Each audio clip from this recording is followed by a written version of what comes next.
sem delongas, vamos começar aqui um pouco da apresentação. Eu vou compartilhar a tela para vocês. Quem somos? Eu sou Emanuel Medeiros, eu sou o presidente estadual do Ecotrabalhismo aqui no estado do Ceará. E o Bruno, ele é membro do Ecotrabalhismo do estado do Ceará e é mestrando em arquitetura, mestrando em transportes. E aí eu vou seguindo aqui os slides e a gente vai, ao final, a ideia é que a gente apresente essa apresentação e no final a gente abre para o debate e aí a gente vai aprofundando, tirando dúvidas, escutando contribuições, exemplos de outras cidades que talvez a gente não tenha colocado aqui. E a gente pegou um contexto muito mais aqui da cidade de Fortaleza, que é onde a gente vive, e tentar pegar esse parâmetro um pouco. Passar aqui, né? Aqui um pouco a definição de o que são cidades sustentáveis, né? Que são aquelas cidades que buscam garantir uma qualidade de vida para todos os seus habitantes, assim, sem comprometer as suas gerações futuras e as suas próprias necessidades. E as cidades sustentáveis, elas promovem, qual um dos objetivos, né? É promover a igualdade social, a inclusão, criando os espaços públicos acessíveis a todos, oferecendo transporte público eficiente, qualidade e incentivando a economia local, promovendo a participação cidadã e a tomada de decisões importantes. São aspectos que são um interligado ao outro. Não adianta um ter mais, que nem agora o próprio Nelton falou, você está muito vermelho, você está muito verde, a gente tem que ter um equilíbrio bem grande nesses objetivos. E aí eu vou falar um pouco agora sobre a questão do crescimento urbano brasileiro. Como todo mundo sabe, o Brasil, a grande maioria das cidades urbanas do Brasil cresceu com quase nenhum planejamento. A gente conta nos dedos as cidades planejadas no Brasil. Capitais, a gente tem Palmas, aqui no estado do Ceará, acho somente uma, porque teve foi a construção de um açude do Castanhão e foi criada a Nova Jaguaribara, que aí sim foi uma cidade totalmente planejada, do zero. Mas, no geral, no Brasil todo, a gente não tem cidades planejadas a inícios da década. E, como eu falei, né, ocorreu de forma desigual, vários fatores históricos, econômicos que vão se crescendo. Durante o período colonial, as pessoas viviam basicamente ao redor da igreja, de um mercado, de uma praça, e seguindo cada ciclo econômico, o ciclo da cana-de-açúcar, o ciclo do ouro, o ciclo do café, o ciclo do algodão em algumas cidades, e no geral as cidades elas iam crescendo de acordo com as principais atividades econômicas do Brasil colônia e no início da Primeira República. E aí durante o início do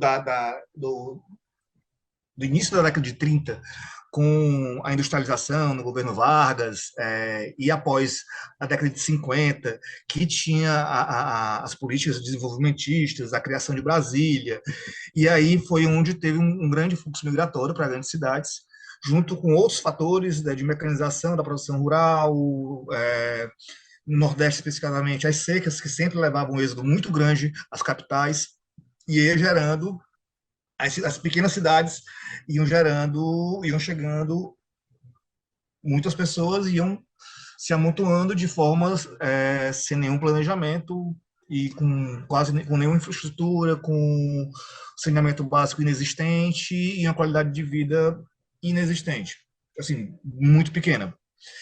Aqui é um pouco que a gente estava a demonstrar, eu acho que se o Bruno quiser falar também, é um pouco de como a evolução da cidade de Fortaleza, de como ela era em 1880, ela era em 1932, 1955 e 65. Já para 2010, ela já dá um boom de crescimento que você vê num curto período de tempo. Emanuel, Oi. sobre as cidades, esse processo de crescimento, ele aconteceu em basicamente todas as nossas cidades. As capitais brasileiras já aconteceram basicamente assim, num mundo um pouco diferente, mas todas se expandiram, né? As cidades do mundo todo, durante a história da humanidade, durante 7.000 anos de história das cidades, elas viviam mais ou menos da mesma forma, um pequeno núcleo urbano onde as pessoas moravam, as pessoas se locomoviam a pé ou de carroça para onde os lugares mais perto, e tudo estava ali, tudo que as pessoas precisavam, todas as atividades que as pessoas faziam no dia a dia, estava ali perto delas. E aí, com a Revolução Industrial e o advento do automóvel, aqui no Brasil, posteriormente, foi feito, trouxeram os automóveis para cá, essas cidades começaram a inchar, porque a partir daí as pessoas poderiam se locomover para outros lugares. E com o crescimento das cidades, incentivado pelo governo, incentivado pela iniciativa privada, começaram aí o deslocamento dessas pessoas para as cidades maiores, e nessas cidades maiores elas foram se expandindo, e houve uma a formação das periferias, que de forma voluntária ou involuntária, involuntária pelas pessoas mais pobres, que elas foram empurradas para morar mais longe dos núcleos urbanos, e voluntária pelas pessoas da elite, que elas podiam morar onde elas quisessem agora, já que podiam se locomover de melhor forma. Então, essas cidades começaram a se expandir e os problemas começaram a aparecer de forma mais nítida. As desigualdades se aprofundaram mais. Aqui no caso de Fortaleza, a gente pode ver que esse crescimento ocorreu de forma muito acelerada. Em 30, 40 anos, a mancha urbana da cidade é, é, utilizou praticamente todo o nosso território. Aí no mapa de 2010 a gente pode ver toda essa área preta está habitada atualmente. Então, com as linhas E, vermelhas... coincidentemente, essas áreas cinzas são áreas de preservação, mangue, né? Exatamente, área de preservação ambiental. Que foi o que sobrou, né? Que ainda sobrou do que a gente tinha. E como eu falei, esse processo, ele aconteceu na maioria das cidades brasileiras, mais ou menos da mesma forma. E a gente para pensar, por que as cidades? Esse foco tão grande nas cidades que a gente vai falar. É, a, a ONU projeta que em 2050, 68% da população mundial vai viver em cidades. Mas no Brasil, em 2015, quase 85% da população já vivia nas áreas urbanas.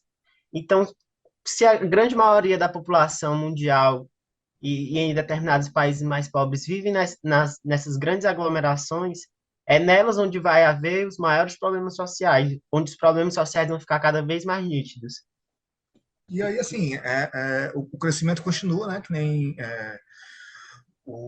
às vezes os mesmos problemas de 50 anos atrás geram o crescimento das cidades das mesmas formas. O êxodo rural ainda tem isso. É, às vezes o crescimento econômico existe outras cidades sem ser tipo capitais, mas cidades do interior que viram polo industriais, elas crescem aqui no Ceará também. A gente tem uma cidade, vou dar um exemplo, de Horizonte, que ela se emancipou em 1988 e ela tinha 5 mil habitantes, e em 2010 em 2020 ela tem 80 mil habitantes, e porque virou um polo industrial, e o crescimento também, essas cidades de médio porte sofrem também. E aí um pouco os 17 ODS, né? De o que a gente pode, os objetivos do desenvolvimento sustentável, né? Que é a erradicação da pobreza, fome zero, bem-estar, educação em qualidade, igualdade de gênero, água limpa e saneamento, energia acessível e limpa, emprego digno e crescimento econômico, indústria, inovação e infraestrutura, redução das desigualdades, cidades e comunidades sustentáveis, consumo e produção responsável, combate às alterações climáticas, vida debaixo d'água, vida sobre a terra, paz, justiça, instituições fortes, parcerias em prol das metas. Esses são os Dá pra, 17 objetivos. e é importante notar que as cidades sustentáveis elas não ficam apenas no objetivo 11, que são cidades e comunidades sustentáveis. Todos os outros 17 ODS estão inteiramente ligados à vida nas cidades. Nenhum desses foge das cidades e para ter uma cidade sustentável é preciso atingir esses 17 objetivos. E agora a gente vai para os aspectos da sustentabilidade, né? Que são três: a sustentabilidade social, a econômica e a ambiental. São três pilares fundamentais da sustentabilidade. É, Esses é, três impor- pilares. é importante pensar nesses pontos, porque não existe uma sustentabilidade baseada em apenas um deles. É, se houver algum projeto, alguma ação que envolva apenas um desses, será que essa ação realmente é sustentável? Porque se não tiver uma sustentabilidade ambiental baseada numa sustentabilidade social ou econômica, ela realmente não é uma forma de sustentabilidade. É apenas ações pontuais que não interferem diretamente em uma sociedade mais sustentável e uma cidade mais sustentável. E o que seria a sustentabilidade social, né? Que aí envolve a justiça social, garantido o acesso básico de saúde, educação e moradia e o transporte, assim, além das oportunidades de trabalho e renda para todas as pessoas. E a valorização da diversidade cultural e a promoção da participação cidadã na tomada de decisões, que é o quê? São a participação do povo no aspecto de controle social, através de conselhos, através de planos de planos diretores, com a participação da população, de toda, desde a população de classe mais baixa até o grande produtor ou o grande empresário, a participação tem que ser em conjunto da cidade. E o que seria a sustentabilidade ambiental? Ela se refere à questão dos recursos naturais, promovendo, deu só uma trocazinha aqui nos slides, agora que eu estou vendo, promovendo a proteção da biodiversidade. Você vai ter uma cidade, a gente tem uma cidade e como a gente vai ter áreas verdes na cidade, como a gente vai manter os nossos parques, como a gente vai criar parques de preservação, toda o consumo, como o poder público ele pode ajudar em consumindo energia limpa, várias coisas. E a parte econômica. A parte econômica é a questão de garantir uma eficiência produtiva, né? Gerando riqueza de forma equilibrada para todos e incluindo a promoção do desenvolvimento econômico justo e inclusivo, em, em busca de modelos de negócio que minimizem o impacto ambiental para a cidade. E aqui um pouco vamos falar dos principais elementos das cidades sustentáveis, né? Que também não tem como andar sozinhos, né? Que seria o planejamento urbano, um transporte sustentável, uma eficiência energética, a redução de resíduos sólidos, a preservação ambiental e a inclusão social. Sobre o planejamento urbano, é fundamental pensar nas cidades que elas sejam planejadas, não só como a gente estava falando, de cidades que foram planejadas do zero, mas das cidades que sofrem planejamento como a gente tem hoje em dia, com o plano diretor de 10 em 10 anos. O planejamento ele precisa ser contínuo. Então, o planejamento adequado das cidades ele é essencial para esse desenvolvimento, porque ele tem que garantir a organização do solo, ou seja, como o solo da cidade, a propriedade nas cidades são usadas, como o Newton falou sobre a, a Constituição Federal, que garante isso, garante que o solo urbano ele tem uma finalidade social, seja para morar, para comercializar, prestação de serviços, e também para preservação das áreas verdes da cidade. E também precisa promover uma mobilidade urbana que dê acessibilidade às pessoas para se locomover, para realizar suas atividades cotidianas de forma equitativa e o acesso às atividades cotidianas e os serviços básicos que a cidade oferece. Então, o planejamento urbano ele tem esse objetivo de diminuir a desigualdade social nas cidades. Por isso, a gente destacou ali que o planejamento ele tem que produzir cidades acessíveis, onde as pessoas podem alcançar as suas atividades diárias, conectadas, onde entra a parte da mobilidade, e justas. Esses três aspectos eles são indissociáveis. O transporte sustentável, que as cidades elas precisam promover transporte sustentável, muitas pessoas pensam diretamente em carro de energia elétrica ou ônibus com, Bicicletas.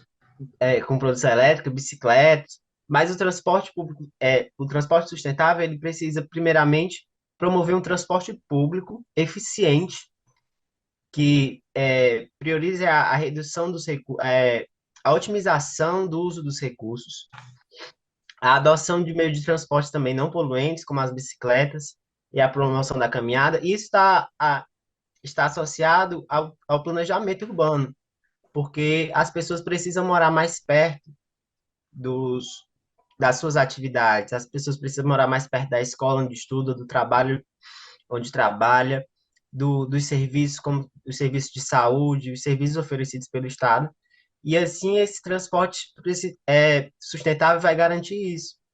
É importante pensar que não necessariamente a gente precisa ter um transporte que nos leve a grandes distâncias de formas mais rápidas, mas sim um transporte que otimize o tempo. A gente precisa usar o transporte quando ele é realmente necessário. Se a gente for pensar nas periferias das cidades, essas pessoas moram a horas do trabalho.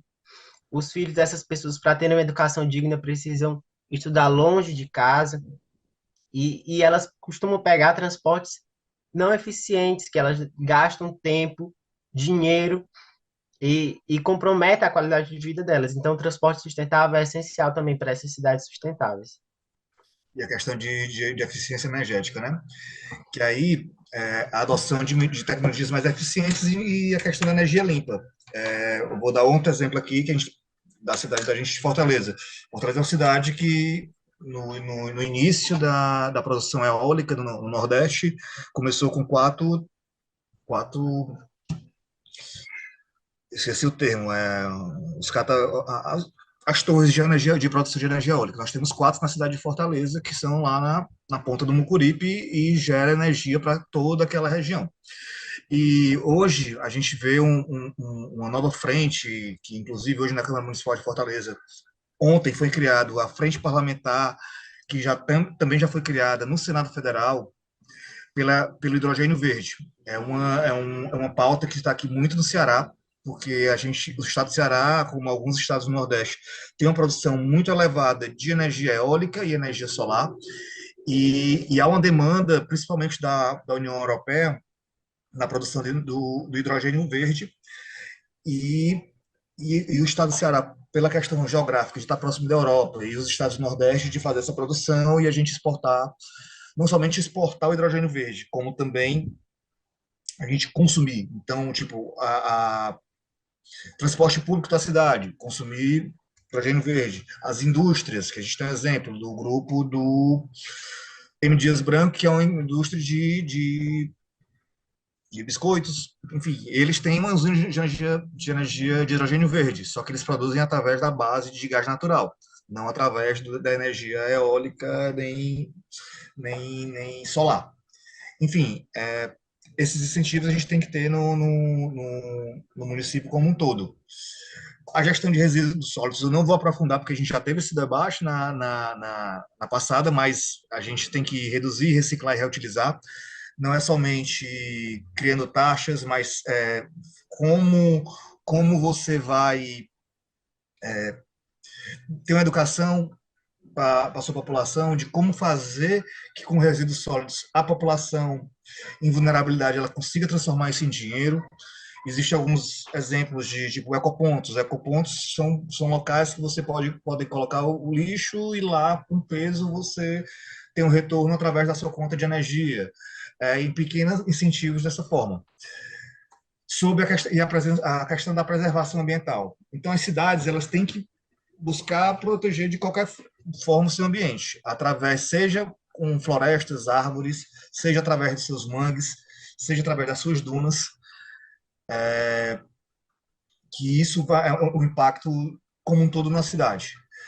Ela tem a gente vê muito, tipo, a área da praia sem vegetação, e com a vegetação, o avanço do mar é totalmente diferente em algumas regiões. Tipo, acho de Restinga, se eu não me engano, ali pelo Espírito Santo, que eu vi esse exemplo muito bom. E aí essa questão que a gente tem na nossa cidade, e assim como outras cidades, o mangue ele serve como corredor de vento natural da cidade, abaixando a temperatura, dando uma qualidade de vida melhor para as pessoas. E a inclusão social, que aí essa daí é mais um que é a indissociável de tudo, né? Que aí essa busca de que as pessoas tenham acesso aos serviços, às oportunidades e sejam escutadas, participem de todos os processos de decisão que todos os gestores façam nas cidades. Esse aqui é um pouco do exemplo, aí o Bruno vai poder me ajudar, o Bruno é arquiteto, que é um exemplo aqui de Fortaleza, que era o Parque Raquel de Queiroz, que inclusive ele está indicado ao Prêmio Internacional. Que aí uma É, mudança, era um parque totalmente abandonado, era somente uma área do riacho e o resto um era terreno baldio, basicamente. um terreno baldio. E foi transformado, que aí o Bruno pode com mais propriedade explicar. Então, esse parque ele foi inaugurado nos últimos anos aqui em Fortaleza. Isso aí é a foto de um trecho do parque, ele é um parque linear, bem extenso, é o Só um maior, detalhe, na gestão pedetista, na gestão do prefeito na Roberto gestão Cláudio. do prefeito Roberto Cláudio, foi planejado esse parque e o projeto começou, foi inaugurado. E esse parque ele faz parte de um sistema de parques lineares, é algo que a gente chama de infraestrutura verde, que é quando a gente usa a própria natureza para suprir as nossas necessidades de forma sustentável. Por exemplo, essas microlagoas que possuem no parque, elas são utilizadas para prevenção de enchentes. Essa é uma área naturalmente alagada, que quando chove e enche, a gente pode ver que ao redor é bastante urbanizada, muitas pessoas moram ao redor, e quando chovia, havia um enchente na região, né, por ser uma região de vale mais baixa, e aí com a construção do parque, essas lagoas elas conseguem amortecer essas enchentes de forma mais barata do que construções grandes de engenharia civil, e ao mesmo tempo, a água do riacho que passa por essas lagoas são filtradas por vegetação natural, e a gente já meio que mata dois coelhos com uma cajadada só, né? Faz a prevenção das enchentes, utilizando os parques como instrumento para isso, e ao mesmo tempo faz a preservação do recurso hídrico, porque a água sai mais limpa do que entrou quando passa por aí. Além do mais, esse parque contribuiu muito para o desenvolvimento econômico da região, um grande atrativo para as pessoas que moram na região oeste, uma região mais periferizada da cidade. Então, Era uma área de insegurança e agora é uma área que gera segurança, porque ela virou uma área de lazer. Isso aqui é um campo de futebol, uma areninha, que é um campo de futebol sintético que tem em boa parte da cidade de Fortaleza, assim como pista de ciclismo, né? De caminhada, enfim. Transformou a região, um entorno, não só um entorno, mas um perímetro bem grande que influencia vários bairros, que lá virou um centro muito importante. é interessante usar esse exemplo. Existem vários exemplos no Brasil, várias cidades que fizeram isso, mas é interessante usar esse exemplo porque é uma solução que resolve vários problemas de uma forma eficaz e relativamente barata.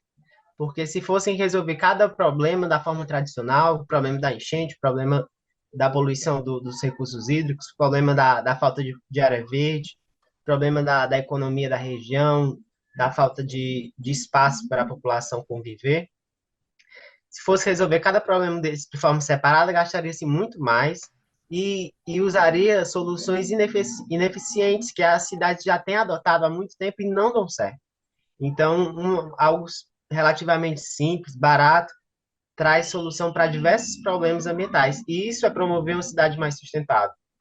Essa solução nas três áreas, ambiental, social e econômica, e que não compromete as gerações futuras. Pelo contrário, ela cria cidades que as gerações futuras vão se beneficiar cada vez mais.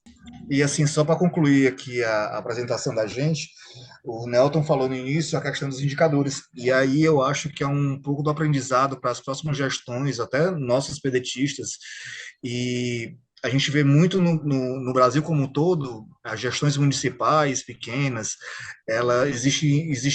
a grande maioria do interior, ela só se preocupa com um índice que se chama selo Unicef. porque se eles não baterem todos os indicadores do Unicef, eles não recebem recursos. Eu acho que um caminho para a gente cumprir na questão ambiental das 17 ODS é um selo, é uma forma de que o gestor ele tem a responsabilidade, seja uma meta de gestão dele, para ele conseguir, tipo, a cidade dele ter um selo ambiental. Acho que às vezes esses incentivos de indicadores são, e às vezes os municípios brasileiros historicamente só adotam quando vêm por pressão de organismos internacionais. E vou diretamente ao ponto, primeiro porque trata de um dos assuntos mais palpitantes, de uma oportunidade ímpar, porque afinal de contas todos sabemos o que significam hoje, no mundo todo, Brasil inclusive com um grau intenso, essa urbanização muito acelerada.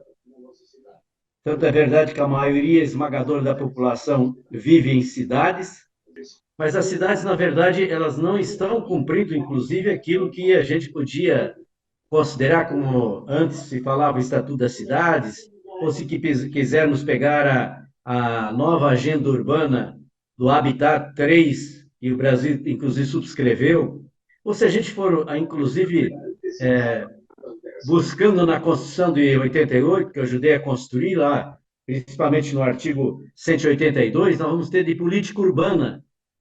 E a essencialidade da política urbana, entre outros aspectos, está na função social das cidades. Então, por que estou dizendo isso? Porque ver, por exemplo, o Emanuel e o Bruno que vão discorrer, de a gente também compreender quanto que nós precisamos estar atentos. E faço aqui um apelo especialmente aos participantes da Fundação, participantes do ecotrabalhismo, mas também estou falando dos participantes que fazem, nesse momento, né, ligação direta com o próprio PDT, ou mesmo que não sejam do PDT. O que a gente precisa ter claro, nós ainda não conseguimos ter na centralidade das discussões, não só pré, como também eleitorais, desses aspectos fundamentais da sustentabilidade. Por exemplo, os ODS, que são 17 e são indivisíveis, não é possível você atender um só, ou dois ou três, são interconectados, interdependentes, uma aponta a melhor de todas as opções que os humanos conseguiram reencontrar, que é a abordagem sistêmica, que é a visão holística, as interconectividades, a interdependência em tudo. É para dizer, portanto, de que falta muito a fazer. E como nós estamos próximo do ano que vamos decidir de novo o poder local, que é o poder mais próximo de todos e de todas. Por isso eu, inclusive, participo de um certo movimento que trata muito sobre a importância da Agenda 2030, mas fazer o global é com os locais. Como é que nós podíamos avançar muito mais nos 17 ODS? E é por isso que eu quero daí, vou voltar a isso se der tempo, quem sabe numa pergunta ou ao menos numa pequena análise de quanto que nós temos que, como pedetistas, como brasileiros e brasileiras, cada vez mais aterrissar com algumas questões concretas. Por exemplo, nós já estamos vivendo, não é de agora, já faz algum tempo, o Índice de Desenvolvimento Sustentável das Cidades Brasileiras. Está conectado com um grande movimento mundial, que surge até ligado à própria decisão da ONU, que o Brasil também subscreveu, que é exatamente essa questão das cidades sustentáveis. Então, quando eu pego o Índice de Desenvolvimento Sustentável das Cidades, e a Ivana levantou antes, quando começou o movimento Nossa Cidade, Nossa São Paulo, Oded Grajew, que foi um dos criadores do Fórum Social Mundial, participou dessa ideia e, ao mesmo tempo, a nossa querida companheira Zuleika ainda está numa função importantíssima dentro desse movimento, e ele se ampliou, para dizer, por exemplo, de como que as cidades sustentáveis, eu lembro que quando nós estávamos aqui à frente do programa Cultivando Água Boa com a Itaipu Nacional em 29 municípios, nós trouxemos 5 anos antes até de chegar a questão dos 17 ODS, portanto, que foi 2015, na COP21, Paris, Nós já estamos trabalhando cidades sustentáveis, por exemplo, no extremo oeste do Paraná. Pois bem, na verdade, no primeiro momento, eram 770 municípios brasileiros que estavam sendo acompanhados. Agora não. Nós já estamos com 5.570. Todos os municípios brasileiros estão sendo acompanhados para ter o ranking anual, para ter, portanto, essa medição desse índice de desenvolvimento sustentável das cidades. Eu vou concluir com a observação que são 100 indicadores. Se nós conseguirmos para a campanha eleitoral do ano que vem, mas também aonde a gente estiver atuando, trazer para os diálogos, trazer para as agendas essa questão dizendo, olha, nós estamos sendo acompanhados, nós estamos sendo medidos, nós estamos sendo avaliados, todos os municípios. E aí você vai verificar que essas avaliações, que são 100 indicadores, não são só os indicadores ambientais, obviamente, são indicadores que vão desde a questão da mortalidade infantil, do grau por exemplo, educacional, a geração de CO2, as emissões de gases de efeito estufa, pessoa por pessoa, isso tudo se calcula, mas entra inclusive sobre, por exemplo, o grau de desmatamento que aconteceu dentro do município, entra questões concretas, como, por exemplo, a questão do emprego, da renda, da mortalidade infantil, do pré-natal, todas essas questões. Então, eu não vou entrar em detalhe, porque são 100 indicadores. Ora, se a sociedade pegasse minimamente um guia como este, talvez 60% não conseguiriam se eleger, porque a proposta normalmente que vem, seja de vereador e seja de candidato a prefeito, prefeita, vice, etc., é mais do mesmo. E mais do mesmo não deu certo. Então, eu concluo com essa observação de como é importante, e outro dia eu fazia aqui numa audiência pública e mostrava a cidade onde estou agora, que ela, na verdade, não tem como a gente aceitar, que tem 467 cidades na frente de Foz do Iguaçu, nos 17 ODS. A cidade que é uma das capitais mundiais do turismo vindo da natureza, dos bens da natureza, das águas do Iguaçu e das águas do Paraná, que estão a Itaipu gerando energia, e do Iguaçu, essa maravilha que são as cataratas. É por isso que eu fico aqui animado, Manuel e Bruno, e a todas e todos que estão participando, que nós temos que ter a coragem de ser vanguardeiro na questão dos 17 ODS, nos municípios, nos estados e, evidente, no Brasil, mas, ao mesmo tempo, nós temos que aprofundar esses conhecimentos, esses detalhes e aproveitar, por exemplo, como que a gente pode trazer uma medição que está sendo feita em cada município, repito, que tem uma rede reconhecida mundialmente de cidades sustentáveis, que apresenta relatório para a ONU e que tem várias entidades brasileiras que fazem parte desse movimento, desta ação, que apresenta esse ranking de todos os municípios do Brasil. E com detalhe, é tão simples a qualificação, porque a cidade que tiver mais vermelho, ela está com grandes desafios para aplicar e praticar os 17 ODS. As cidades que têm mais ODS verde, portanto, são as que mais atingiram e estão atingindo os ODS. As cidades que têm mais amarelo têm desafios. As de laranja têm desafios significativos. Agora, é pesado você ver a quantidade de municípios que estão no vermelho, porque não estão atingindo os 17 ODS. Mesmo que sejam metas, etapas de curto, médio, claro que daí tem as de longo prazo.